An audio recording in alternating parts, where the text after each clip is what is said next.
Hi, welcome to another video in this series about gas saver mode. In this video, we will be answering the third question. Should it always be activated? Should the gas saver mode always be activated? In the last video, we was covering about what is gas saver mode, how to activate the gas saver mode. But in this video, we will be answering this question. Right? So before I get started, let me give you a recap of how the inlet's working in terms of the gas saver mode. The total flow rate or the total consumption that you are supplying to the inlet is a combination of the split flow from here, the septum flow, as well as the column flow. So 1 in is equal to 3 out, right? All right, so whenever you turn on the gas saver mode, the gas saver flow rate that you're seeing down here, that one will be in the replacement of a split flow. Okay, so let me show you that. For the gas saver mode, when it's off, the total flow will be a septum flow plus the split flow plus the column flow. But when you turn on the gas saver mode, the total flow will be septum flow plus a gas saver flow from here plus a column flow. So that's a difference when you turn on and off the gas saver mode, right? So keep that in mind because it's very important when it comes to gas saver mode, whether you want to use it correctly or not. Right. In the last video, I have shown you how gas saver mode could save you a tremendous amount of carrier gas. In one particular example, I show you if the flow rate of the split flow is 500 ml per minute, the total consumption of one helium cylinder would last you probably for 1 day, 22 hours. But if you turn on the gas saver mode, that could last you about 5 days. So that's a lot of saving, right? But the question we need to answer is, because it's so good in this example, it doesn't mean that we should always turn on the gas saver mode. I will show you one example that will not be the case. Okay, let's put into a scenario that we have the split flow of 15 ml per minute, and the column flow is of course 5 ml per minute, and the septum is still 3 ml per minute as shown here. Okay, so what the difference between on and off when we activate or deactivate the gas saver mode? Right, so let me show you that in the two graphs below.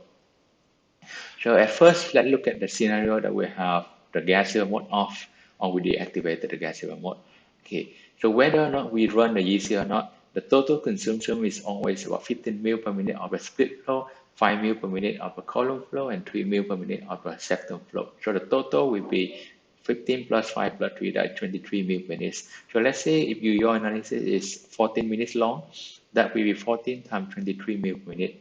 The total is 322 mil per minute for 14 minutes, right?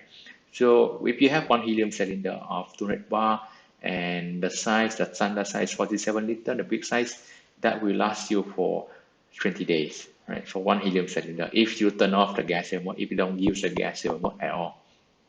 Right. But what if we don't know about gas and what we somebody recommend us to turn on the gas and what will be the difference? What will be the total consumption in this case?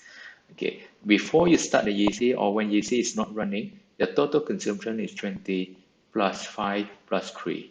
So that is 28 mil per minute compared to 23 mil per minute on top here. So that is one difference. So before even you start the GC, your consumption is higher. Right, so that's the first thing you want to notice. The second thing that we want to notice is during the run of, let's say, the same run time of 40 minutes over here, if you turn on a gas saver mode and you don't turn on a gas, at 2 minutes over here, the total consumption would be, for 2 minutes over here, the total consumption is 15 plus 5 plus 3, so that is 23 mil per minute for 2 minutes over here. But the remaining 12 minutes, you will be consuming 20 plus 5 plus 3, that is 28 mil per minute. So in total, you will be consuming 382 mil per minute. And with that in mind, one helium cylinder with the same size and same pressure will last you only 17 days.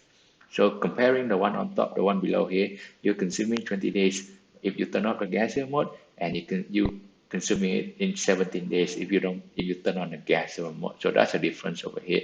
Probably not much for 3 days over here for you, but this is just one example. So what I want you to show you is as long as you understand about the gas saver mode, you know how to do a calculation, thing like that, you will be able to justify whether it should be good for you to turn on a gas saver mode or not. Because one point about gas saver mode is I will have another 2 videos to explain about what flow rate you should be using for the gas saver mode and what time you should be turn on the gas saver mode, in order for you to really understand about gas saver mode, in order for you to use it correctly. If you are not very sure about gas saver mode, I would recommend to turn it off in this case. So in some cases, you'll be seeing that you don't consume that more than a flow rate of carrying gas, even when you don't turn on the gas saver mode, right? So it's always, you will come to the calculation, something like this, for you to really know, to really tell which case you want to follow. Okay, so I hope you enjoyed this video, and let me know in the comment section if you have any question at all. And I see you in my next video where we explaining about what time we should turn on the gas saver mode and what flow rate we should be using for the gas saver mode.